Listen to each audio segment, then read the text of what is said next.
Check 1, 2. Hey, we're live. We're live. Another day. Another breath in. Another breath out.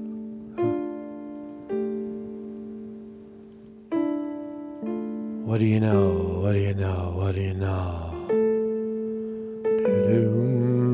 Do-doom, do-doom, doom, doom. Boom, boom, boom.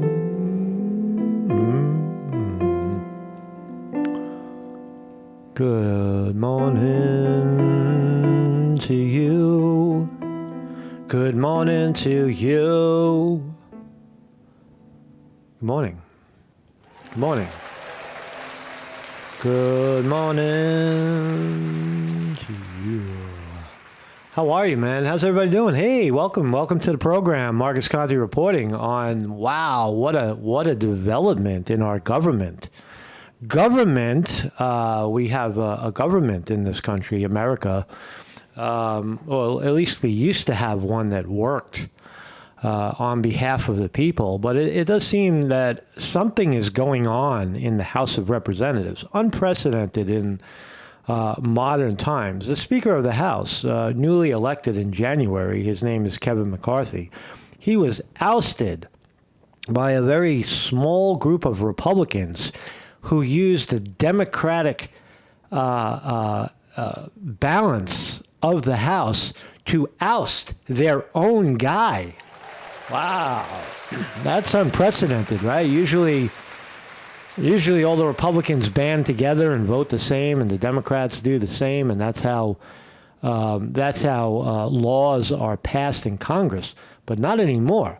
You now have what's being coined as a suicide squad of Republicans led by the good Matt Gaetz from Florida, ousting the sitting Speaker of the House, Kevin McCarthy. And you ask, well, why? Why did they oust him? Well, the Republicans, the newly minted Republicans, who everybody said, oh, they're trying to destroy the Republican Party. They're rogue. They're holdout. They all just want power. I beg to differ on that. I think that what they are is real. They believe, they say things, they work to get things done, and then they don't compromise. They stick to their guns, is what Matt Gaetz is doing. And Matt Gaetz and a few other, but here's the deal, right? In the House, there's there's 450 members of House. Half, the majority is Republican, right? So the Republicans only needed eight Republicans to say oust McCarthy, because they knew that all of the Democrats would vote to oust McCarthy. So it's unprecedented in that respect, where this rogue suicide squad, limited squad, let's call it what it is. They're more effective than the Democratic squad. The newly minted Republican squad is extremely effective at what they're doing, right? The new leader, if you will, of the House is Matt McCarthy. Matt Gaetz, excuse me. I hybrided them. Matt McCarthy. Kevin Gaetz. Matt McCarthy, the young Matt McCarthy, is now the rock star of Congress, because he was able to disagree with the House Speaker, and he saw how the House Speaker's opinions change. Like all politicians, they all shapeshift, right? In the last final, in the final moments, they sell out. And McCarthy, Gaetz, and a few others. Actually, Jim Jordan did not vote to oust McCarthy. His partner, Jim Jordan, Matt Gaetz. For the most part, we've been saying their names in the same sentence. Jim Jordan split from that. So Matt Gaetz and a few other Republicans were very, very alone in this decision. But the way they did it to get the Democrats to vote out McCarthy and just add another 8 Republicans on top of it. And bye-bye McCarthy. Right? It has not happened in American history, modern American history. I think maybe it happened 250 years ago with the House Speaker. These are very powerful positions. Right? The Speaker of the House is number 3 in power in America. It's the president. If he dies, the vice president takes over. If the vice president dies, the Speaker of the House takes over. So very, very high-profile ousting, right? This is real, too. This is not a pseudo-impeachment by somebody. And then, they impeach Trump or they impeach Biden and nothing happens. Here, McCarthy was technically impeached, kicked out of office, and out the building he went. All right, so that's power. That's power in Congress. I don't know if I agree with it or disagree with it. I'm just trying to point out the power that Matt Gaetz and his colleagues now wield. And very, very real. Here's my thumbnail today. There's the young Matt Gaetz handing fucking Kevin McCarthy his ass. And they also have an interim House Speaker. And now we're going to go through the whole process again of potentially weeks of trying to pick a new House Speaker. Will it be a Republican? Of course it's going to be a Republican, because they're not going to. I mean, that would be crazy if the squad held out and moved to elect a Democratic House Speaker. That would be fucking sick, right? But that would be kind of stupid, really. But it does show you how within a party, right? The Democrats could have done that any time with Nancy Pelosi. They could have ousted her. Any House Speaker could be ousted by their own party just by having a few votes in their party and getting the other party to vote unanimously to kick you out. That's how easy it is to get rid of the House Speaker today, right? And I'm telling you, Matt Gaetz figured it out. Matt Gaetz single-handedly owns this effort. So we'll look at that fascinating, unbelievable development in the House of Representatives, and we'll listen to both Kevin McCarthy and Matt Gaetz spell it out in their own language. My name is Marcus Conte. I have a website, philosophical, educational. No, nothing important here. We're just talking about our government. This is civics. Remember civics? I used to teach this in school. This is your government. We have 3 branches of power: presidential, executive, legislation, and congressional, and House. That's what this is. We're trying to remember what the fuck these people do and why they're there and why nothing ever gets done. or when they do something, it's all broken. But anyway, so I have a website every morning at 9 a.m. We are live. This is live in front of a live studio audience. There's the fine people right there. We are live. Vinny DiMartini. We have wrenches. These are the people that Weevil Girl and Vinny DiMartini. Don't be a dick in the chat, and you get to hang out. The bouncers. Quinn Smith, William R. Hall. We don't bounce anybody. I'm exaggerating that. We used to have a problem with bouncing people, but everybody's very polite these days. Everybody is coming back to earth. I think most people are coming back to earth, and they realize that just attacking, a fucking talking head or the guy down the block or the lady next door is stupid, and we don't need to do that anymore. So yeah, every morning at 9 a.m. we talk philosophy and education and on all subjects. We also break to the markets at 9:30 when they open New York time. Let's catch up on Trump. Here we go. Trump issued a gag order for his social media post. Now, Trump came out and he insulted one of the court clerks, a woman. He said, it looks like Schumer's girlfriend, something like that.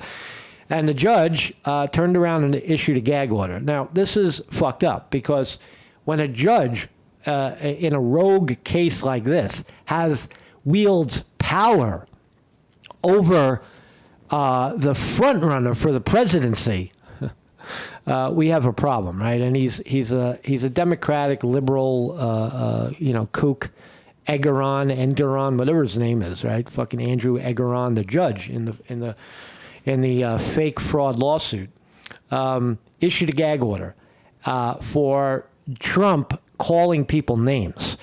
Now, as we move forward, if Trump continues to do that, and this jerk-off judge is allowed to continue to gag Trump, this could get ugly because, again, it is a legal proceeding, and he is a bona fide judge in the legal system and has power to literally reprimand Trump into prison, into jail, or fine him heavily.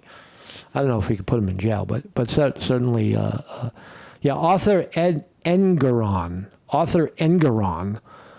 gagged him. Let's listen to Trump after the show yesterday. He came out the door steaming. Let's listen. Has been given false and extremely misleading information about my net worth. Private company, nobody's supposed to know my net worth, but now everybody is and will, and I hope you're impressed. We built a great company. But he's been given false information, misleading information, and corrupt information by a very corrupt and incompetent Attorney General. So what's happening here is Trump is moving to one side. He's now saying the judge isn't so bad. He was given bad information. And he's throwing the black racist Letitia James, Attorney General of New York, under the bus. Right? He's blaming her wholly. Right? It's classic Trump. He's pivoting a little bit to side with the judge, so that the judge, if the judge throws the case out, he doesn't look so bad. Hey, look, this is what they presented to me, Letitia James. They presented this case to me. Most of the information here is beyond the statute of limitations. 80% of it is garbage. So Trump is now on the bandwagon, trying to side with the judge and totally eviscerate Letitia James. Letitia James, this woman is grossly incompetent.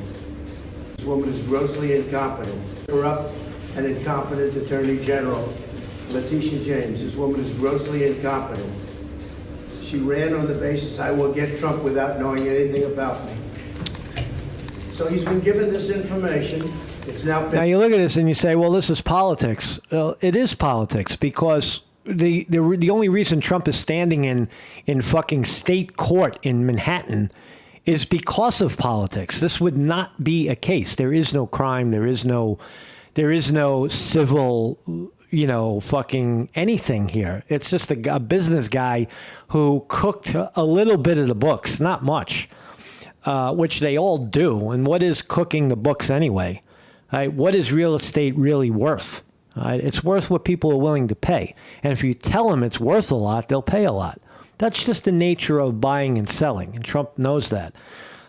So Trump is being politically prosecuted for a non-incident, right? But most people don't know that. They look at it and say, "See, Trump is a fraud. Trump is inflating his net worth." Right? So Trump is now pivoting in this political case and throwing the judge under the bus again. Been proven to be false, such as Mar-a-Lago in Palm Beach, Florida, being worth $18 million when in fact it's much closer to $1.5 billion.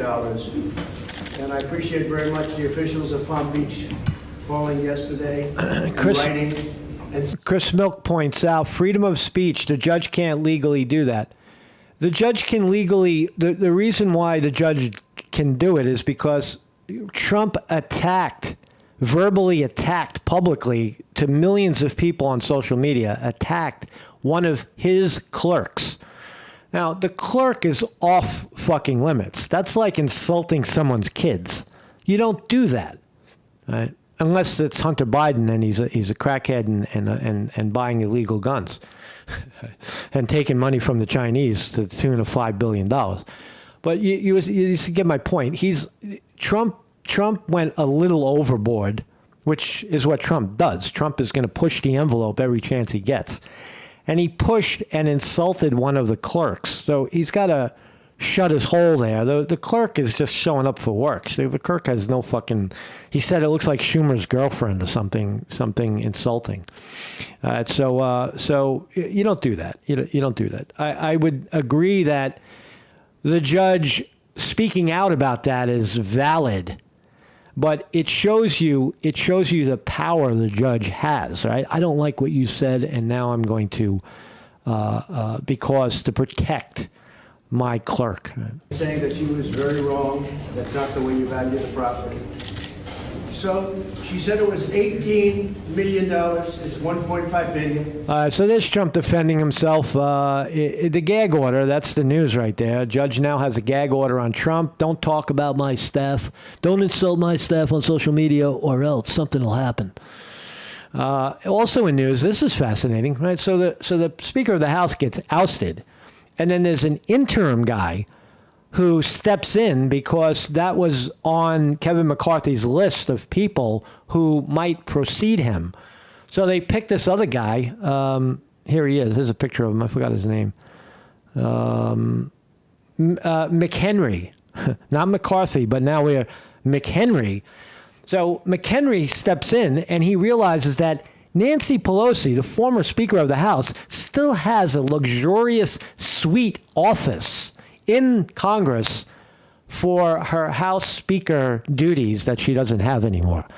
And this guy came in and said, well, on the first day, he evicted fucking Nancy Pelosi. Listen to this story.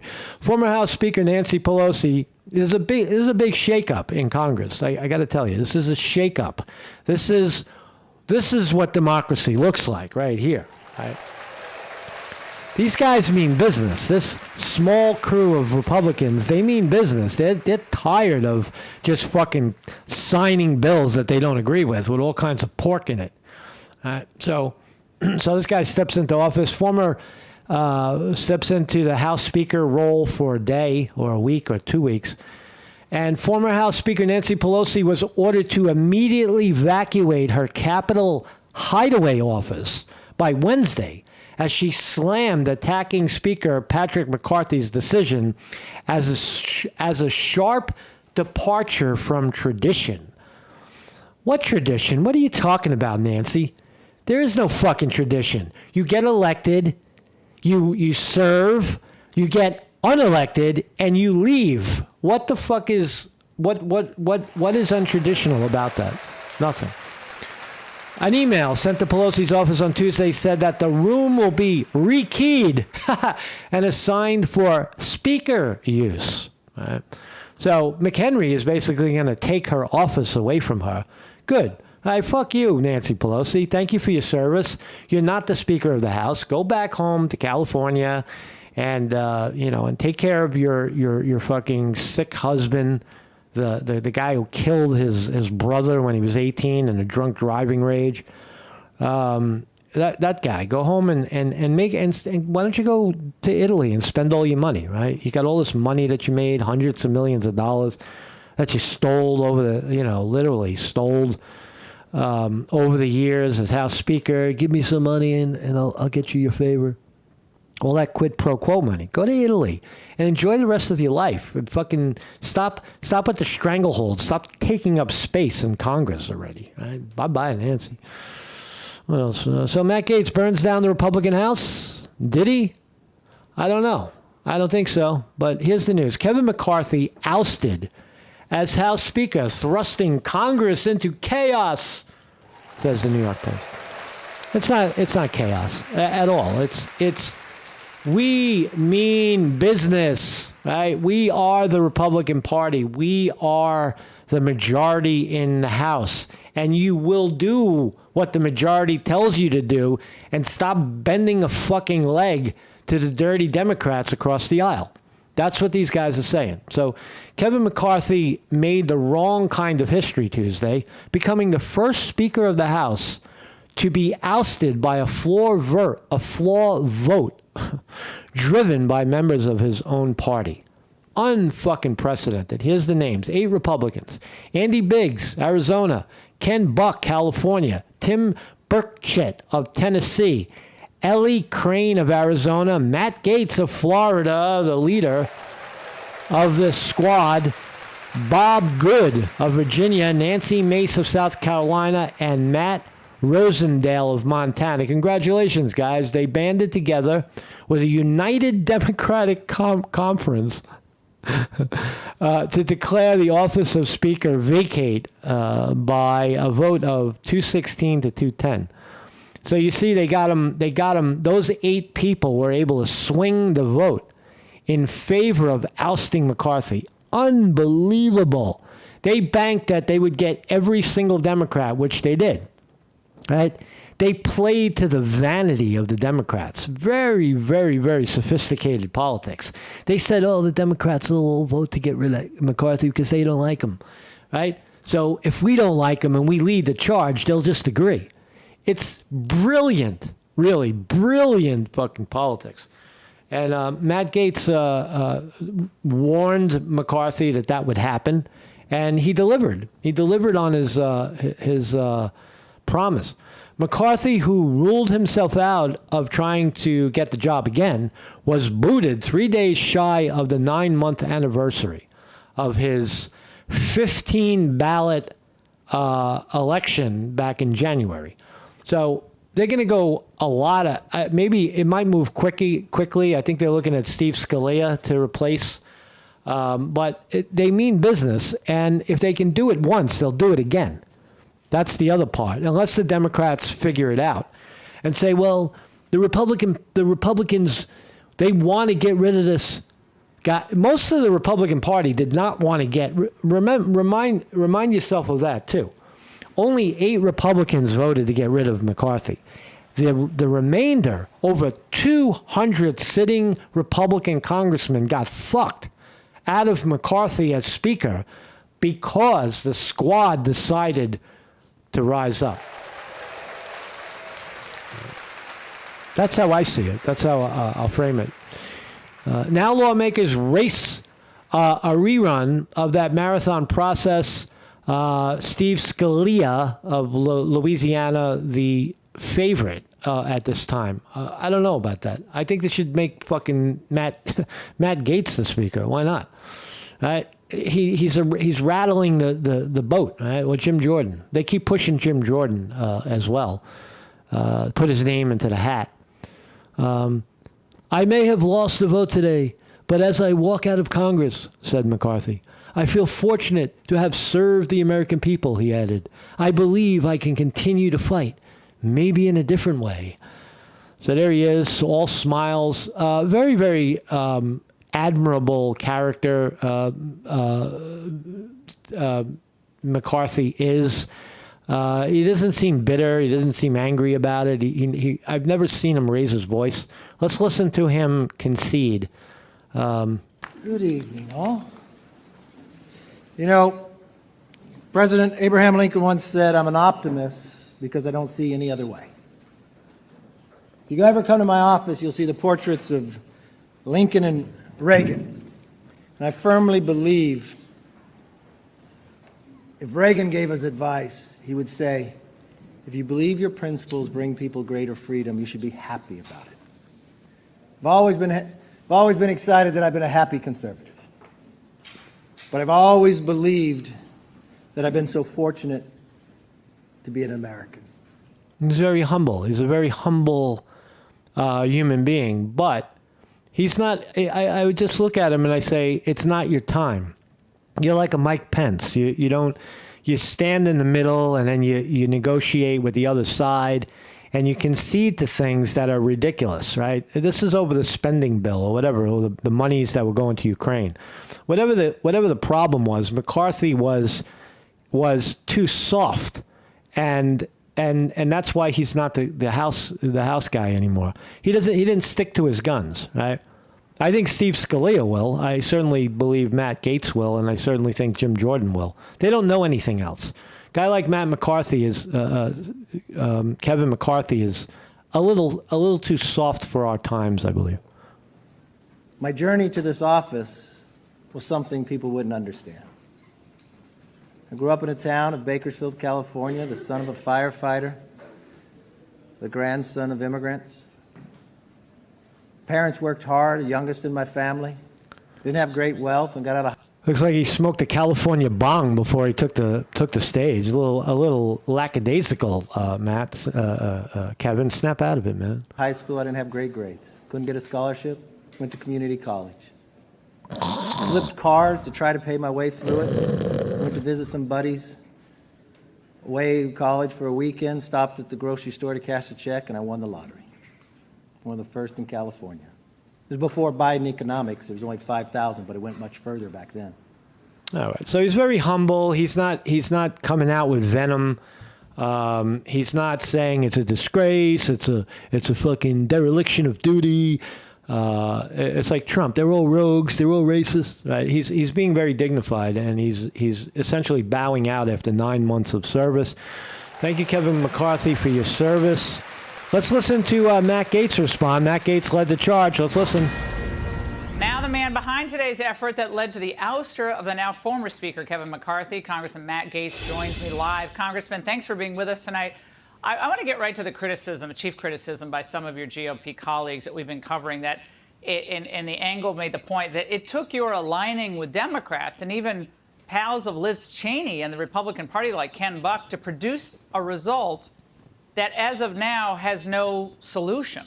So what's your response to that? There is a solution, Ding Dong. There is a solution. Tell him, Matt. Well, the solution's quite easy. We should get to electing a new, more conservative, more trustworthy speaker immediately. And I'm calling on Patrick McHenry, who currently is the Speaker pro tem, to reconsider the decision that he just made to send everyone in Congress home for a week. Right, so they oust him, the fucking Speaker, and they all take a week off. Why? Right? That's why you need a guy like fucking Matt Gaetz in there. You need him in there to tell you what they're doing. Why did the fucking new House Speaker, he just got there, and now he's saying, okay, we'll take a week off and then we'll convene. No, it's the balance of government is in your fucking hand, right? Go 70 hours a week until you get a speaker. Just keep voting. You'll also weaken the Democrats because they're lazy and tired and they all want to go fucking home. Right. So he's right about that. This is not the time to go home for a week. We should stay and elect a new speaker. That's the path ahead. As far as the criticism that I worked with Democrats, the yellow brick road of working with Democrats was paved by Kevin McCarthy. Whether it was the That's fucking brilliant, man. You worked with, he's siding with the Democrats. What, to oust the House Speaker who's in his way? No, man, that's politics. That's the way it works. You do as the people say. Right? You don't fucking side with the dirty Democrats. Do what we're telling you to do or get the fuck out of the way. And this is how we're going to get you out of the way. And they did it. Debt limit deal, whether it was the continuing resolutions. This is a guy who was willing to partner with conservatives on the frivolous. Right. But whenever there was a spending matter, he partnered with Democrats. That said, Speaker McCarthy's time is over. I wish him well. I have no personal animus to him. I hope he finds fruitful pastures, and I'm certain he will. But it's all about the money, says Matt Gaetz. He sided with the Democrats on spending, and for that, you got to go. We've got a job to do here. This is about the job. This is about keeping our commitment to have single subject spending bills and an actual budget for the first time. Congressman, we've already established tonight that I have been doing this with all due respect, decades longer than you. Okay, you're a young guy. And so I agree with all I don't believe that, Laura. Did you start when you were like 3? You right. Continuing resolutions, the budget, the spending, it's a total nightmare. But the fact of the matter is, y'all don't have the votes. You don't have the margin to get from A to B to C. And so what are you talking about? They have a majority of the Republican Party. I don't understand what you're saying. And now that McCarthy is out of the way, it's business as usual. Does this get you closer? I categorically reject that we don't have the votes for a budget. Hold on a second, Matt. How do you get closer to all these things that are legitimate concerns when you still have a Senate that says no can do? I mean, you got several senators who are actually completely on the other side on a lot of these issues. Right. You still have that to contend with. So how do you get to your nirvana points, which are the conservative holy grail points of governance, the way we're going? The Senate does not control how the House approaches its spending business. All right, hold on, Congressman. Hold on, because we got to go to McCarthy now. He's speaking live, but then you can respond on the other side. if Reagan gave us advice, he would say, if you believe your principles. So we heard Kevin McCarthy. Let's listen to Gaetz's response after that. And the commercial. What are they trying to sell us today? Become a legend. Become a legend. Step in and put down that ethics Election Commission. But you don't think that? Oh. Congressman, I know you've been listening in to former Speaker McCarthy's comments. He name-checked you and said, number one, you're not a real conservative because you don't want to govern conservatively. He also said that this really was personal, intimating that you're really PO'd, that he didn't step in and put down that ethics investigation into you. And he knows it's personal, and you know it's personal. And you say? That's totally false. I'm the most investigated man in the entire United States Congress. I've been cleared by the FBI, DOJ, the Federal Election Commission. But you don't think that McCarthy did enough to stop this? I mean, wasn't that well known that you were mad that he didn't do enough to stop that investigation? So is it personal? Did Matt Gaetz attack Kevin McCarthy for personal reasons? Matt Gaetz was under investigation. Kevin McCarthy failed to come to his rescue. And now Matt Gaetz turns around and throws McCarthy under the bus using a very, very slick technicality. Is that really what's going on? No, I don't think so. I think it's more policy than personal, I think. I'm not saying there's anything wrong with being mad, by the way. I'm not. By the way, the beginning of Speaker McCarthy's comments there were lovely and nice about his past and his history. But when he says we're not conservative because we didn't vote to secure the border, I think that does merit a response. We passed a Department of Homeland Security border bill that would have required E-Verify with a host of other reforms. Then, on a continuing resolution, Kevin McCarthy wanted us to surrender every other fight. Jack Smith, weaponized government, everything else going on, just to isolate the border thing. Now, I don't believe that the way conservatives get you see how Matt Gaetz is pointing out the compromises. The Senate, the House is trying to get certain things done with the Trump investigation. A lot of these investigations that are coming out of the committee. When it comes time to actually do them and/or to vote on them into law, Kevin McCarthy kept stepping away from it and siding with the spending part of the bill, with the Democrats throwing all of these other important issues aside. That's the fundamental problem there. And Matt Gaetz is effectively telling you that. Ahead is surrendering everything but the border in order to address the border. And I don't think that the way to address the border is to pass E-Verify and then say that the strong border position is the abandonment of E-Verify in a vote that occurs 14 hours later. Well, you're not going to get the border done like the way we want to do it until you get the numbers. You're not going to get that border. You're not going to get what you want on the border. None of us are until you get the numbers in the House and you kick out some of these senators. Well, I don't think we're going to get, frankly, Laura, I think it's worse than that. I don't think we're going to secure the border until we have the White House. But I also want to address this notion that we aren't conservatives, right? Because what Kevin McCarthy believes about governing is that we have to utilize these continuing resolutions. And if the continuing resolution is conservative enough, if you hang some bells and whistles on it, that really ought to pacify. Look, he's making the argument that the way Kevin McCarthy is doing business is wrong. It's old. As I said, Kevin McCarthy is a soft hand. He's low-hanging fruit. You need someone that's going to play hardball, like a Steve Scalia, or even, why not Matt Gaetz?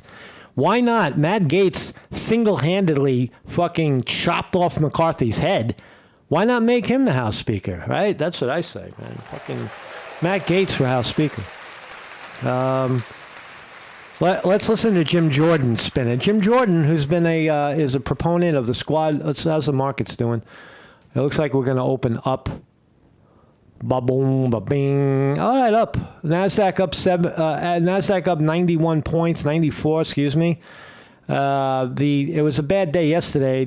Stocks were down grotesquely yesterday. NASDAQ fell 2% yesterday. It's back up 1. It got 1 percentage back.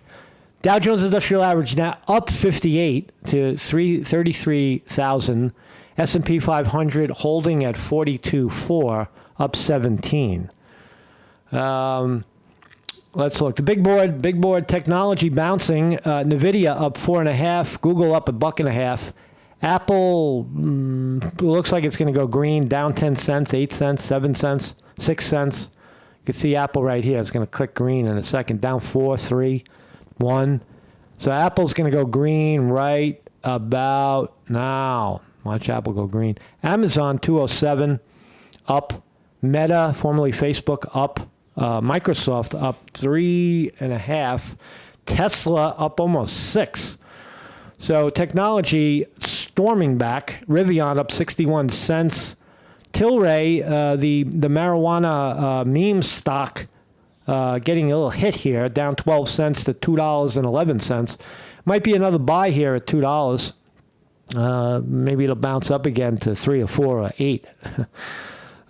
What else? Raytheon, Lockheed Martin, Boeing, the military-industrial complexity stocks, all they're mixed. Lockheed Martin down 5. The holy vaccine stocks are also Moderna is still tanking, going down another $2 today. And so we'll take it. We'll take it. The Nasdaq is roaring back. Hopefully, it'll continue to climb today. And Nasdaq. So let's listen to Jim Jordan spin what happened to Mr. McCarthy. Judiciary Committee Chairman Jim Jordan. Sir, how are you? Fine, Sean. Good to be with you. One question I've got to ask, and I've probably been, this thing's been pinging. What about Jordan? What about Jordan? What about Jim Jordan for Speaker? Would you consider it? Sean, we got to come to a decision as a conference. We got a week to do so. It's important we do that, and it's important we do that because of what you had in your monologue. Any differences that exist in the Republican conference pale in comparison to the radical left that now runs the other party and where they want to take the country. So we had better do exactly what you said, come together, exactly what Speaker Gingrich said, come together, and focus on the things we told the American people we were going to do. And frankly, I thought we were doing that. We had passed the bills we told them we were going to pass. We were doing the oversight we told them we were going to do. And we were stopping the crazy omnibus that inevitably gets sent to us every year right before Christmas. We were focusing on the appropriation process like we're supposed to do. So Jim Jordan is testifying to the public that they were doing, in his view, they were doing everything they were supposed to do. Why are you ousting McCarthy? Why? It must be personal. Why oust McCarthy? That's a break, right? That's a. It's again, Matt Gaetz is single-handedly pulled this off. So Jim Jordan, a kind of a clone of Matt Gaetz, at least before today.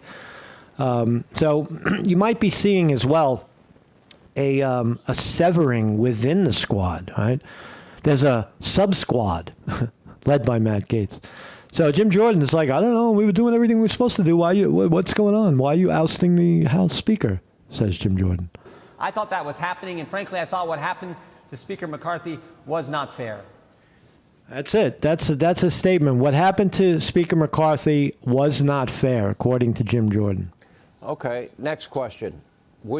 Have people been coming to you asking? So Hannity keeps pushing him. I don't want to. It's another 3 minutes of Hannity pushing Jim Jordan. Will you accept the House Speaker position if offered? Jim Jordan doesn't say yes or no or nay or whatever. But that's Jim Jordan's position. I thought we were doing everything we were supposed to be doing, and the ousting of McCarthy is, quote, unfair. Is there anything fair in politics anymore? Does any of it really equate to any levels of truth? I don't know, man. But that's quite a story, right? I think you got to agree with that. That we have this system of government, executive branch, judicial branch, and legislative branch, and you can see how shakeups in the legislative branch affect laws in this country. And you see how fragile it really is. You think that it's the Republicans leading the charge.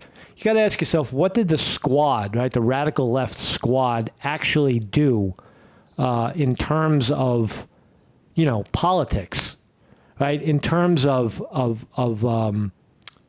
in terms of big moves, not much. Not nearly as much as what Gaetz has done by ousting McCarthy. So it's very interesting to watch. There is a lot of power yielded, a lot of power being wielded right now by the left. So fascinating, man. Keep following it. Hopefully they'll pick a new capo, a new House Speaker capo. So we're going to definitely be seeing that. We're going to see a lot of that, those rounds of voting to see who will be the next Speaker of the House in America. Mark Scott reporting.